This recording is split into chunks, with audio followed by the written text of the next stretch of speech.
Well, I guess we're going to have to wait for Steve. Well, that's okay too. That's okay too. Before I do my intro and we talk about things. I wonder what happened to him. Hello. Having a little trouble getting my producer on board today. We've got lots to talk about. 80 years of lies and liars. There we go. There we go. Hello. Hello. Hi. I'm on my mobile Skype. I've got the one YouTube video playing. It doesn't matter. I'll just go ahead. It doesn't matter. Okay. I'll just go ahead. Okay, let's just get started and see how things go. Okay. I will stop this song and bring you right in. Great, thank you. Bye. We got a lot to talk about. What happened? Go away. Where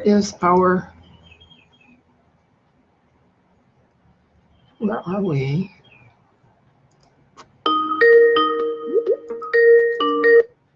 There we are. What happened? Okay. Yeah, all right. Are we on? Yes, we are. We're live on air. No need to tell you get 2 seconds or anything because you're on. Okay, great. All right. Good morning, afternoon, or evening, friends.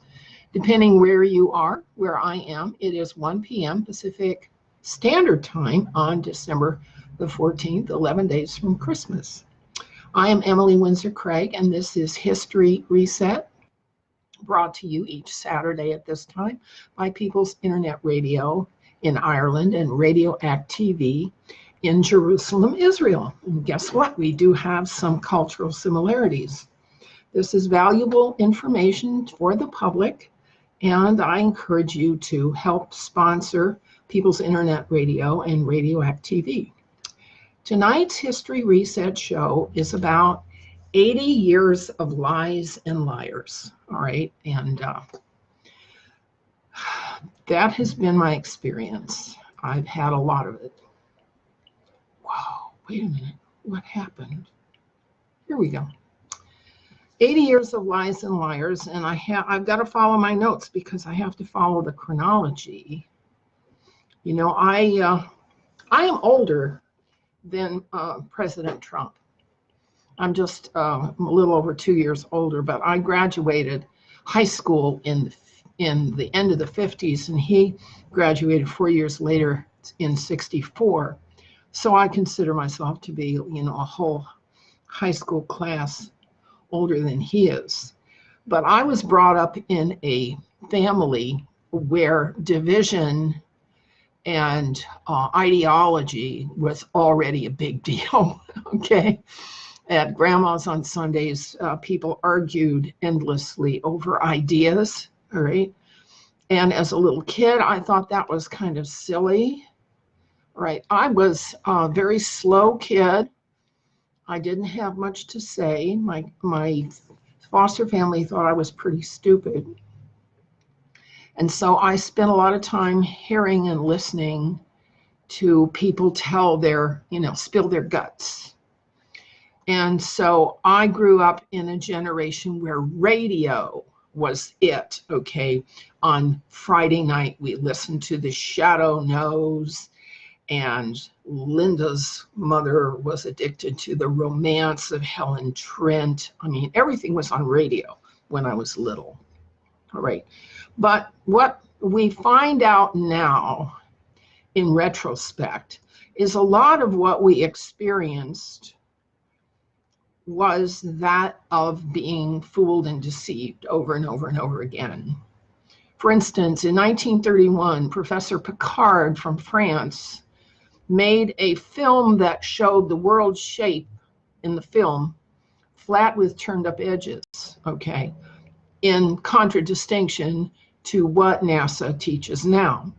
Now, left over from the World War in the 40s, right, what we were lied to about. Operation Paperclip placed Nazis in space and psychiatry professions. Operation High Jump brought Antarctica into the picture only to have it written out of our experience by treaty in 1958. And that was kind of suspicious. I mean, why do you make a whole continent forbidden in those years? And because I was growing up in a family where ideology was a big deal. What I noticed when I toddled up to church from the time I was 5 years old was that the churches were doing the same thing that the family was doing. They were teaching doctrinal conformity and purity. They were not teaching the behaviors of Jesus. And we'll get into that later. Okay. All right. In the 40s, the FBI's head, J. Edgar Hoover, was a closet pedophile, a cross-dresser that everybody knew about. The Roswell information about visitors coming from other worlds was squelched and hidden. My uncle Gene Dennis was imprisoned for what? For having an opinion. In 1949, my uncle Emil Rabin died of cancer that was caused by the exposure to radiation in the Bikini Islands during World War II. And the family really grieved over his death. Okay. All right, let's move on to the 1950s. 1950s, you know, we got our first TV in 1951, and what I got to see was Howdy Doody and Meathead Sullivan, right? Okay. In 52, Queen Elizabeth II was crowned over a fake stone. She did not have the stone of Scone under her throne. It had been taken by somebody Christmas Day of 1950 and never recovered. Okay, in 1952 was the Republican convention in which Eisenhower was nominated to run for president. And it was a show, and I could tell that it was a show. And I found out in high school, 4 years later, that it was actually staged as a pep rally, okay, because that's how you do a pep rally. All right. In 1953, when we moved to San Francisco, to the Noe Valley in the Mission, there was a gal by the name of Val Valerian or something, I forget his name, but he was from Venus, and he was on staff at the White House for 3 years, up until the time that Eisenhower signed the Greada Treaty, which was never ratified by Congress, and which included the same kind of objection terms and conditions that existed in previous treaties. But we, the people, weren't told. Okay. Also in 1953, my uncle Marty Ritt, who's a Hollywood director, was blacklisted for having socialist beliefs. And I saw his movie, No Down Payment, and it was a very civil, decent movie. Okay, so in 54, Eisenhower signed the treaty with ETs without ratification of Congress or press involvement, secret. 1956, after the Alger Hiss and McCarthy hearings, Marxism was seeded into the universities. Okay, how? The Frankfurt School, all right? The protocols of the learned elders of Zion were at another level, right? Although they did surface among the people who were followers of the Schofield Bible, which propagated the idea that Israel was going to be reestablished in the Middle East. Okay.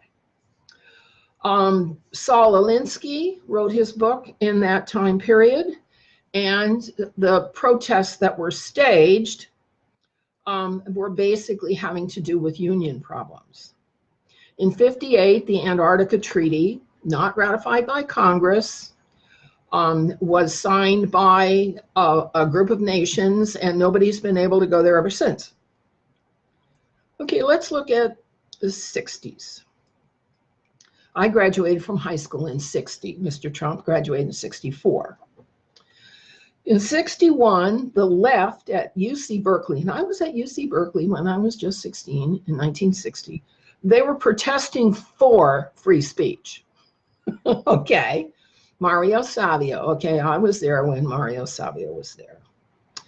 61, on leaving Leavenworth, Uncle Gene died of cancer. In 63, JFK was assassinated. The assassin was never charged, and the commission was a cover-up of FBI, CIA, Vatican, Fed involvement that we're still sorting out. Okay. From 63 to 67, there was a set of conferences called the Iron Mountain Conferences, and they redefined the ethos of the U.S. military into a humanistic, secular, materialist, satanic ethos of pure materialistic predation. There was no longer any consideration for the culture, the Christian culture, the Christian Jewish culture, the Christian Jewish Anabaptist peaceable culture of the United States. The Iron Mountain policies were slapped into enforcement by the government, and Congress and the press never said a word about it. No.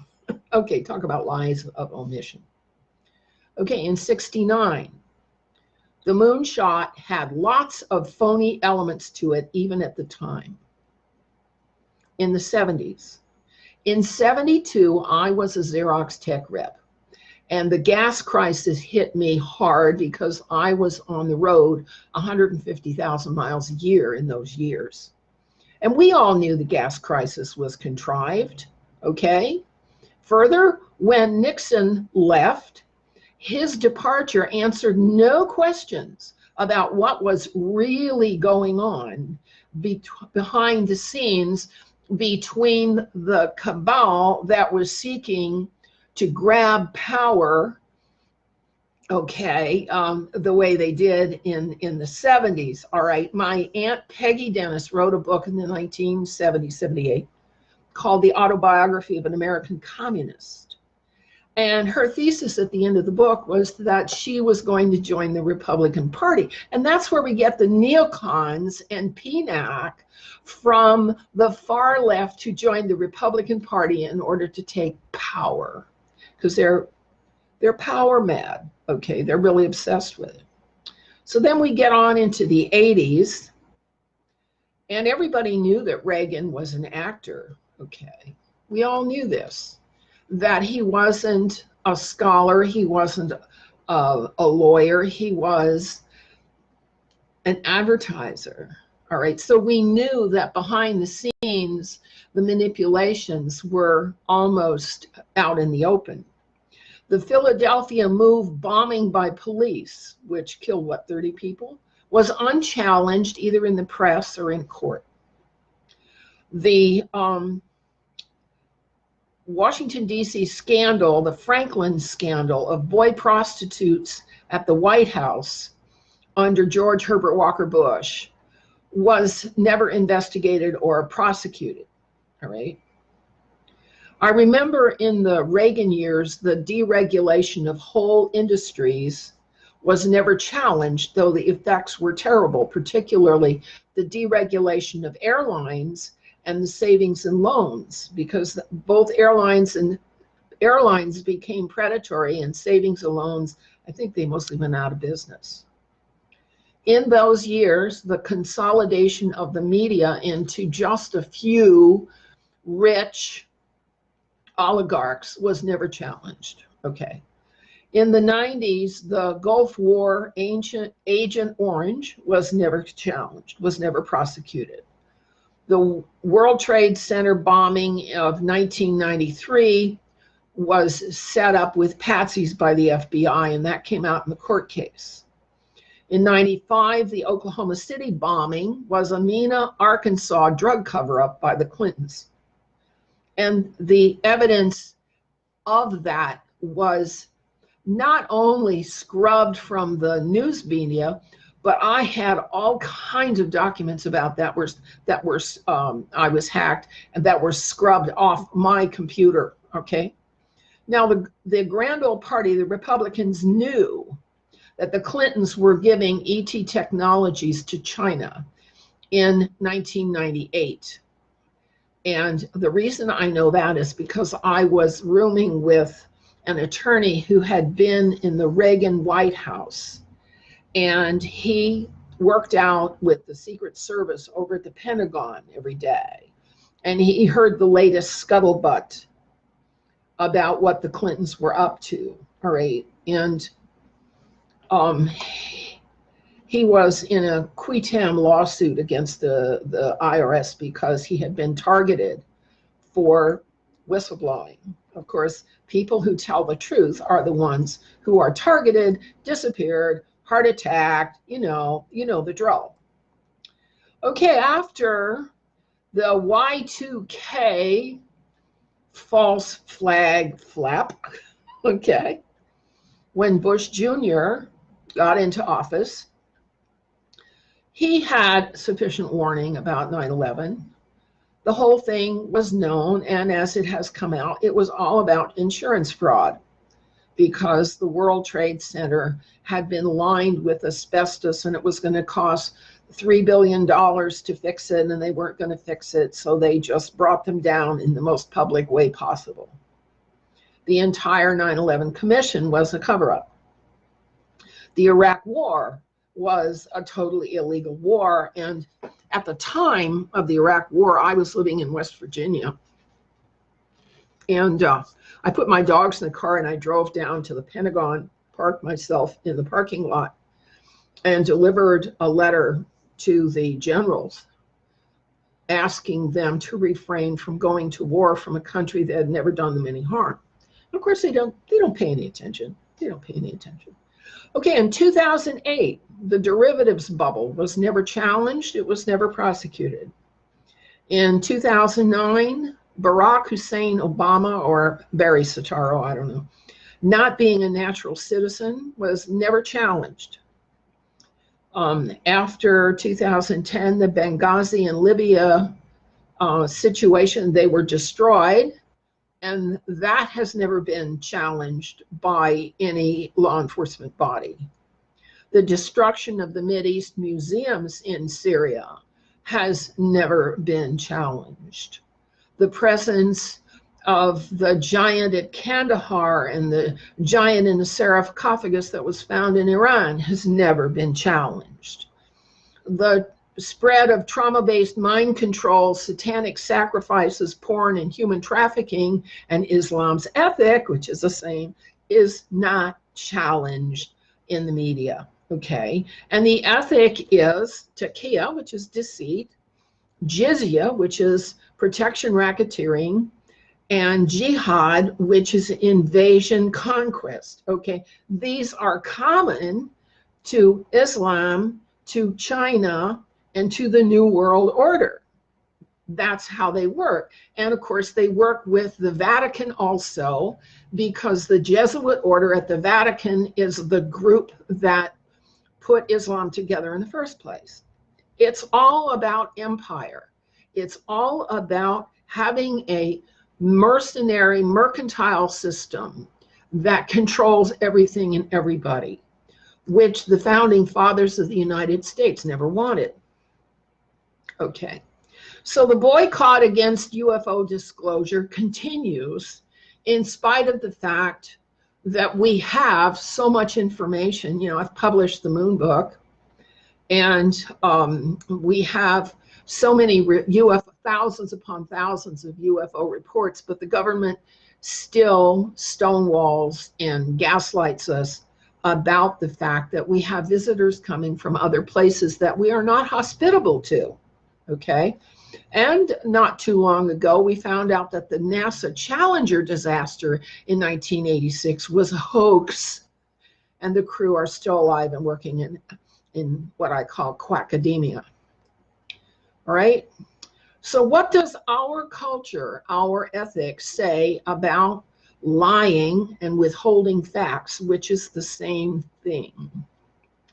Okay, well, it's time for a few Bible verses because, you know, the president put his hand on a Bible and swore that he would be true to the truth. All right, every president does that, but you know a president is honest who says what he does and who does what he says, okay?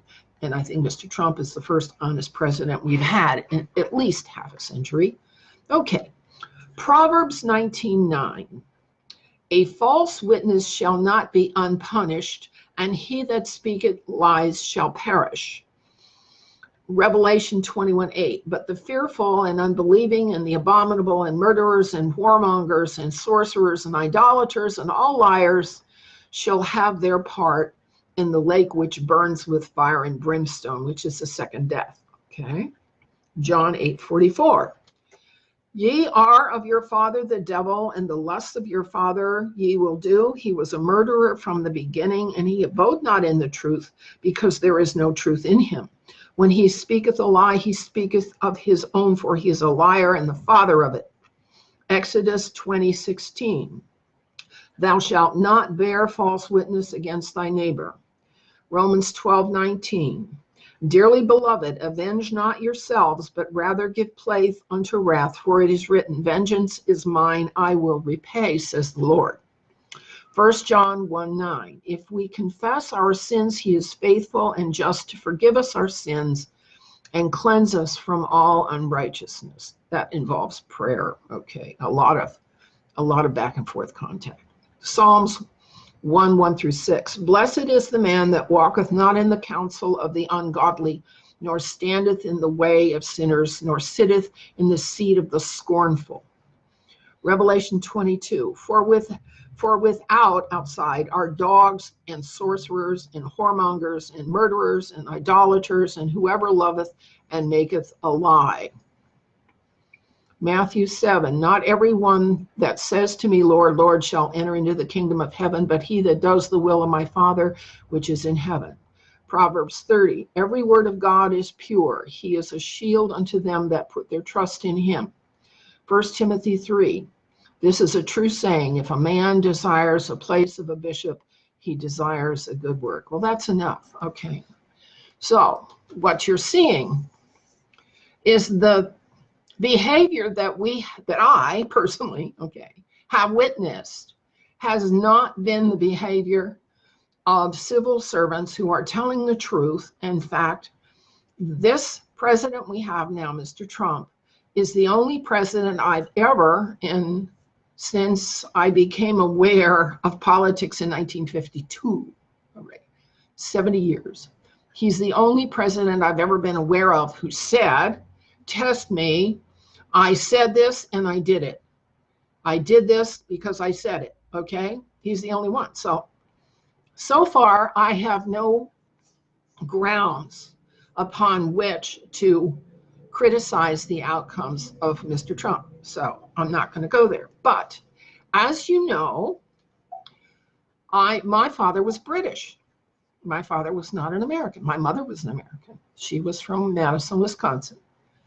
And you all know that story. But anyway, we have seen that the British people also have had up to here enough of the leftist methods, the methods of the left for bringing on social change. And so what are the methods of the Frankfurt School and Saul Alinsky? What do they call for? Basically, they call for double dealing, protection rackets, and invasion conquest, okay? That's what the left has to offer us instead of alternatives to problem solving that isn't working. Okay, now, we live in a large country with 9 major geographic regions.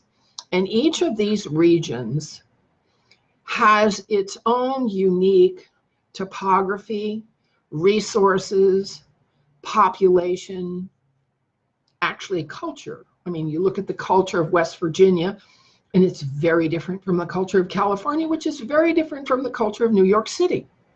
Fine. And so what makes sense in terms of solving problems is that the people of a discrete region with a discrete point of view and a discrete set of resources and a discrete set of problems work together to solve their own problems. Okay? They don't hand off their problems thousands of miles to somebody else and then give all their money, their tax money, 3,000 miles, and have the people there who don't live with the problems, okay, dream up some kind of solution as if that was rational. In my experience at university, at George Mason University in Fairfax, Virginia, okay, I had some experiences there that confirmed my other experiences that I've related to you about what is not being said, the truth that is not being told to the people, all right? I had some experiences with classes with professors. In one nutrition class, the professor was a PhD biochemist. And I did about a 35-page paper when Stephen, my youngest, was going through a bout of metabolic problems that mimic the symptoms of phenylketonuria. And so for the whole year of that class, I was watching everything I put in his mouth, and I set up a food table and ingredients and a beverage for him that kept the phenylalanine out of his diet, and he was on that beverage for 3.5 years. He's now a graduate of West Point, okay. So I wrote up that paper for the professor, and my conclusion was not what the professor preferred. And she gave me a C- on basically graduate work while I was still undergraduate because it wasn't politically correct, all right? I wrote another paper in philosophy in phenomenology, which is a method of handling data, not unlike neural nets in computer science or consensus mapping in public policy, all right? And the name of the paper was The Phenomenology of the Human Diet and How Does This Bite Make You Feel, and so on. And it was a very novel, clever paper, and I got a good grade on it, but it immediately was sequestered under the table, all right? I did another paper in graduate school in which I had achieved a role as kind of a mediator in a local church dispute, the dispute between the church and the school. And so for the professor in that class, what I was told to do was write a 35-page paper on this dispute. Well, I got going on it. And the final version of the paper, because I interviewed the different parties to the dispute, went to 250 pages. Okay, I gathered all this data. What are you going to do? So I asked the professor, just read from page 15 to 50. Just read those 35 pages. All right. And that's when I found out how consensus-based problem solving is a really unpopular topic, subject, and method for fixing problems in the social domain. All right, so that was in the early 90s when Bill and Hillary Clinton first got into office, all right? And I was expecting to see that consensus-based problem solving, mediation, arbitration, conciliation, and so forth, was going to grow under the Democratic regime of the Clintons. But it didn't. It died. It totally died. They were not into solving problems. In fact, it was back to pep rallies and divisions over beliefs and hiding information about Agent Orange and all the subterfuge of the 70s and 80s was back, right? And so my experience in academia was that academia wasn't and isn't concerned about getting to the truth about anything, all right? And maybe that's why today, my generation, us old folks, are faced with a young generation of kids we can call snowflakes because they speak in word salads, they can't make change, and they have no concept of what grown-ups are talking about, not a clue, because they're glued to their cell phones and their video games, never mind reality.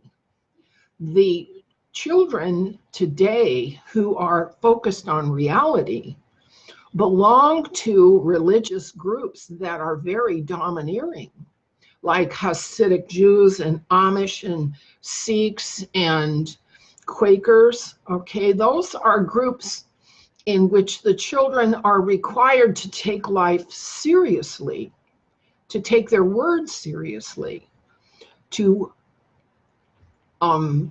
postpone their immediate desires in order to work at learning something over the long haul. They are taught that there's a difference between the short term and the long haul, which the children who are addicted to television and video games never achieve because they want instant gratification. Instant gratification. So what's going on now in Britain is just delightful to me because the people are saying we don't want that leftist stuff anymore. We've had enough of it.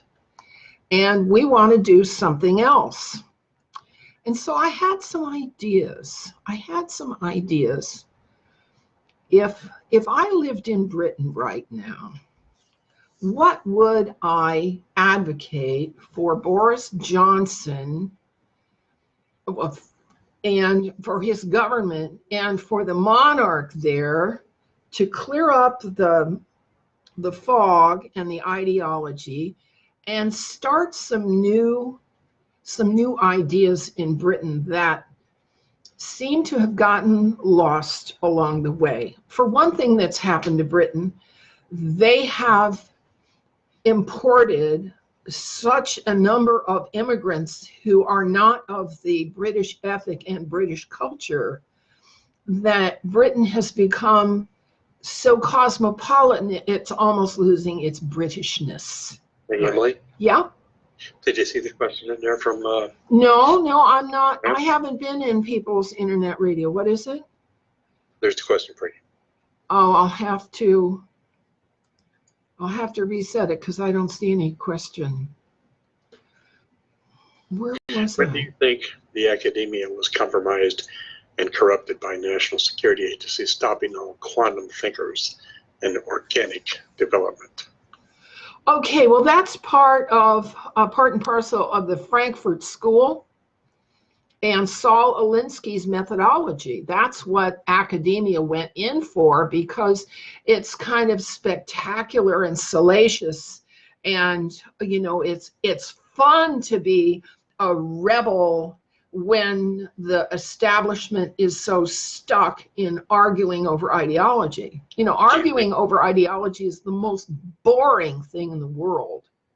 Do you think the academia, let's say past the 1950s, looked at historical actions of governments who became tyrannical and yes, they looked at the movements, okay, but they looked at the movements from the perspective of where their belief system had taken them.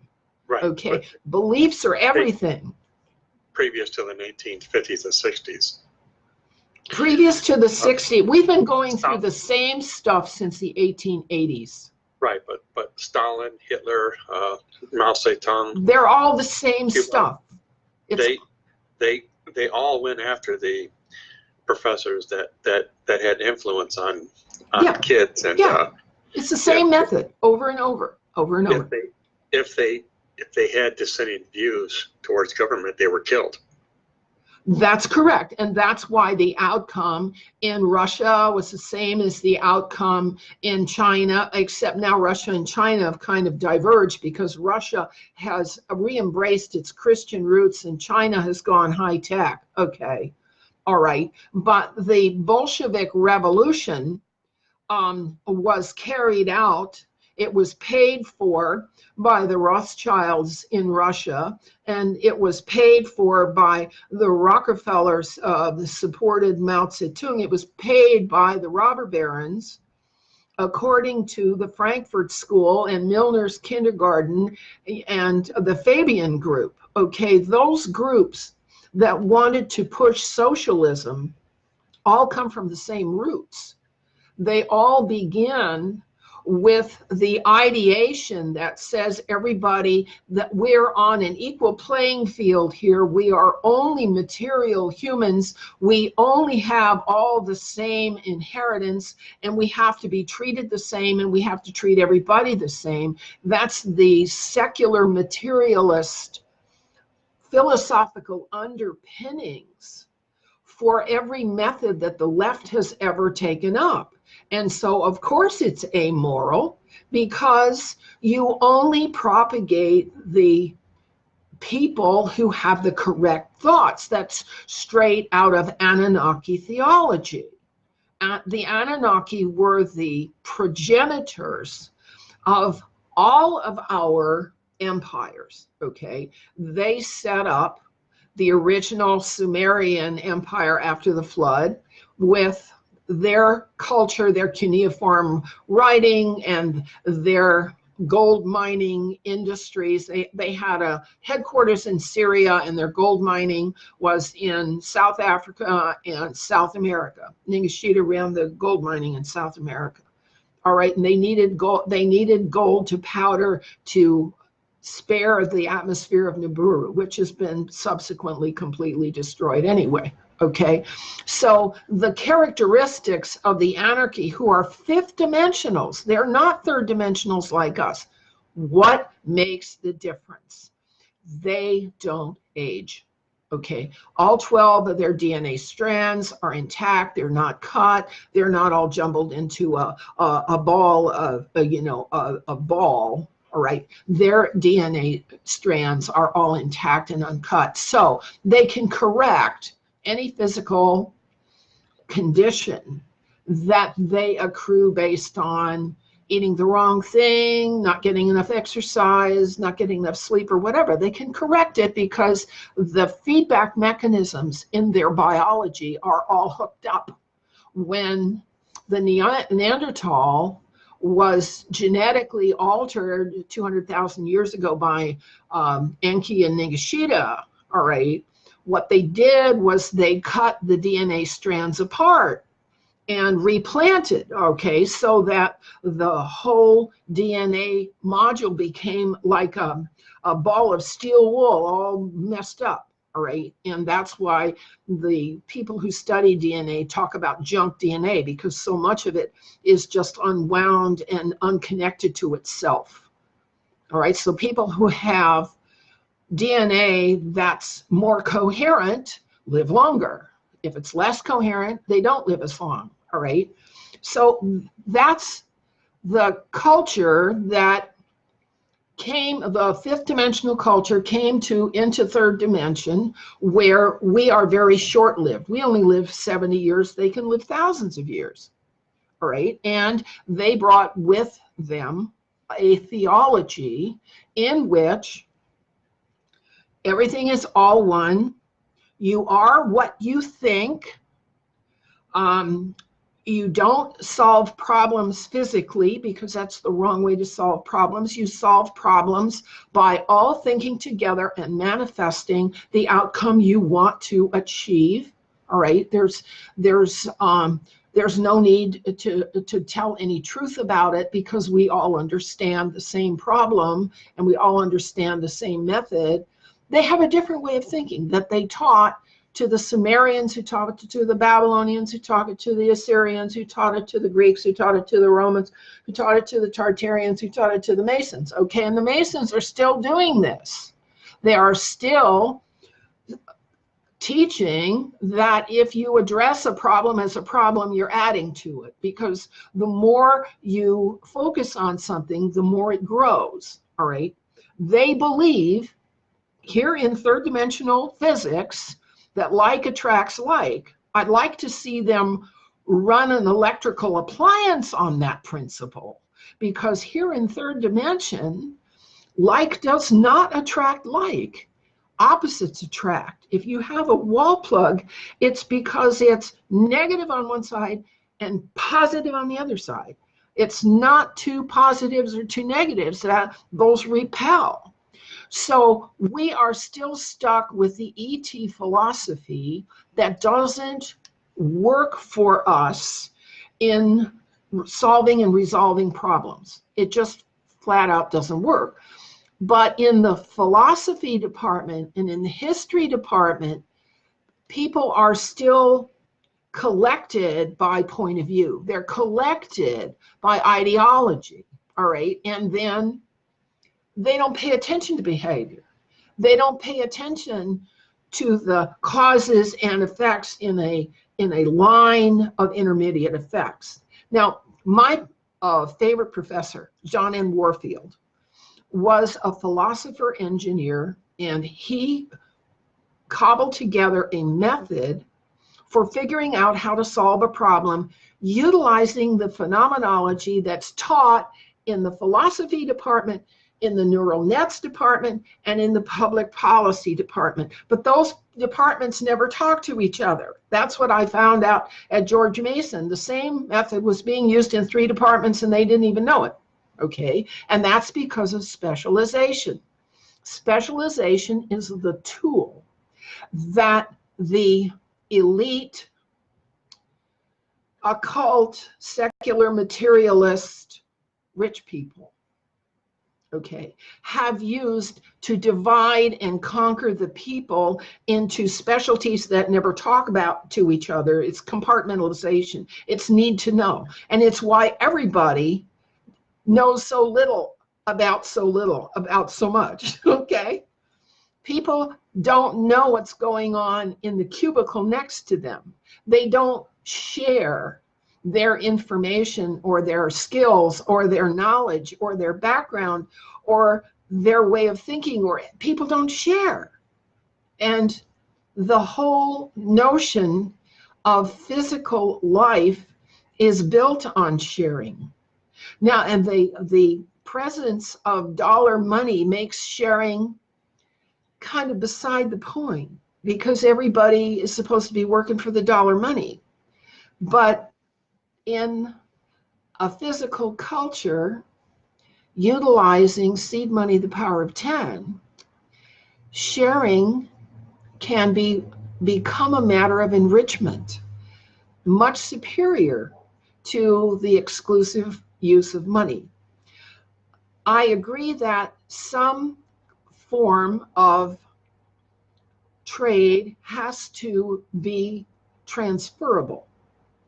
But the fact that paper dollars are the only means of exchange is a problem. In the 70s and 80s, we had skills banks, we had barter systems, all right? Not just charities that rich people dump money into to fulfill their ideological beliefs, okay? I used to work at a barter system, and when I had a health food store, and the products on my shelves were in the barter system, and people, we bartered back and forth products the same way we do with money now. But that wasn't allowed. You know, it's like the free energy and water energy inventions that have been hidden from the public, their patents destroyed. I'm going to have to get something to drink. I'm going to have to because my throat's, hang on a second. Ah. Ah.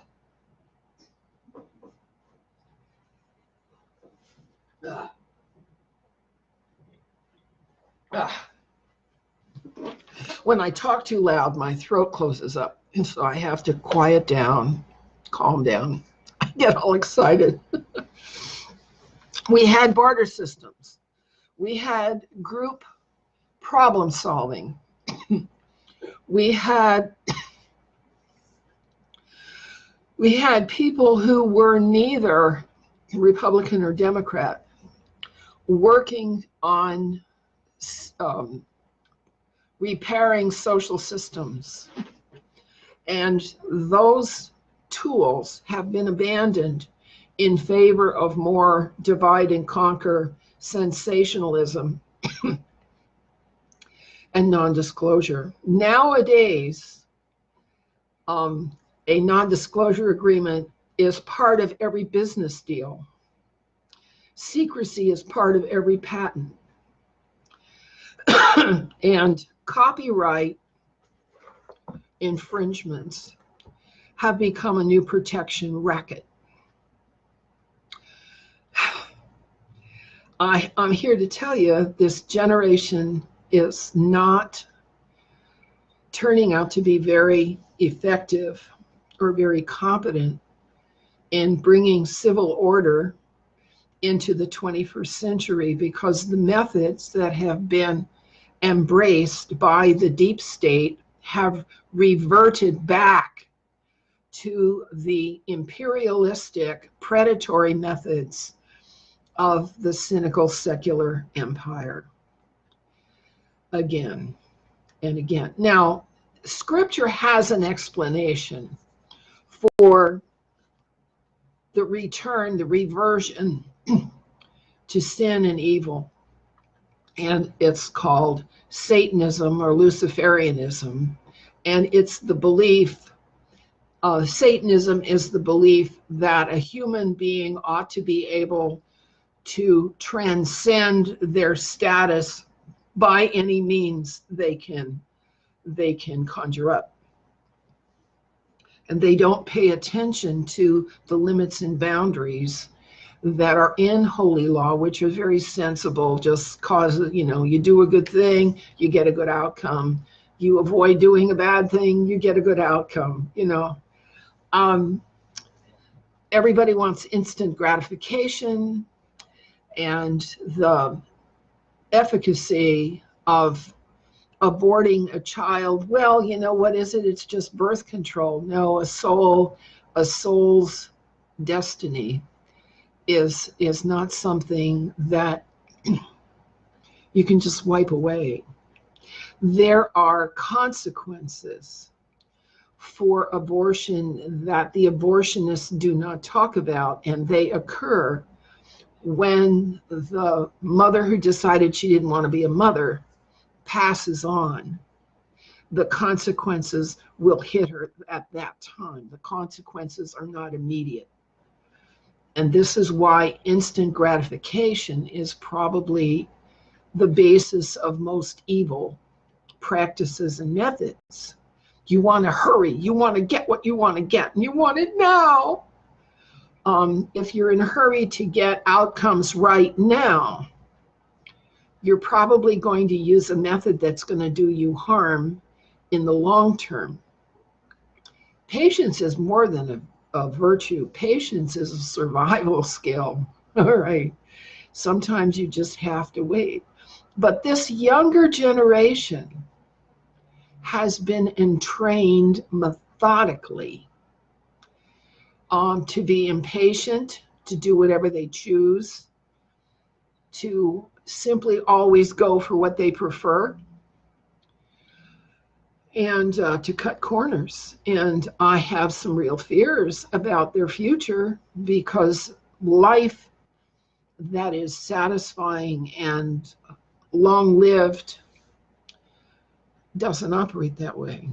And Hello. yeah, There's another question in chat for you. I'm not watching that.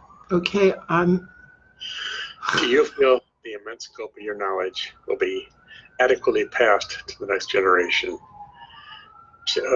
You are a gold mine of esoteric wisdom, and your knowledge must be passed on. Okay, it will be passed on. It's passed on in my books. Okay, it's in my books. And so the Civil Life and Galactic History is our real history. And Domain Against Order is how things really got screwed up. Okay, so what I know is being passed on. And that's not a fear of mine, because it is in print. Now, I'm not in charge of who gets it. You know, it's the spirit that moves the individual to want to read a book. Okay, and I'm not in the marketing. I'm not into marketing at all. All right. And so what I do is I come here on Saturdays and I tell parts of my story and parts of the history that has been denied us. And I say, you know, if we want to have a better situation, there are some things that we can do that we might do if we choose. All right, let's look at a couple of these. All right, first of all, we have to reestablish mediation, arbitration, conciliation, problem solving, utilizing common law and the laws of cause and effect. We've got to walk away from ideological programming.